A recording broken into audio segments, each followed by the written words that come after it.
আসসালামু আলাইকুম।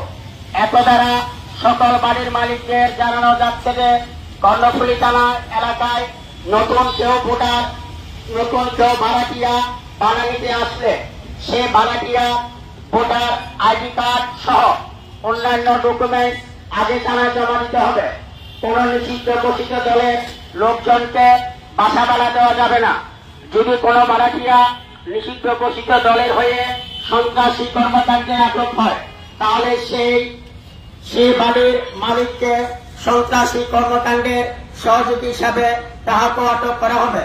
নির্দেশক্রমে সিএমপি কর্ণফুলী থানা। সম্মানিত এলাকাবাসী, আসসালামু আলাইকুম। এত দ্বারা সকল বাড়ির মালিকদের জানানো যাচ্ছে যে কর্ণফুলী থানা এলাকায় নতুন কেউ ভাড়াটিয়া ভাড়া নিতে ভোটার আইডি কার্ড ঘোষিত দলের লোকজনকে বাসা ভাড়া দেওয়া যাবে না। যদি কোনো ভাড়াটিয়া নিষিদ্ধ ঘোষিত দলের হয়ে সন্ত্রাসী কর্মকাণ্ডে আটক হয় তাহলে সেই বাড়ির মালিককে সন্ত্রাসী কর্মকাণ্ডের সহযোগী হিসাবে তাহাকে আটক করা হবে। নির্দেশক্রমে সিএমপি কর্ণফুলী থানা।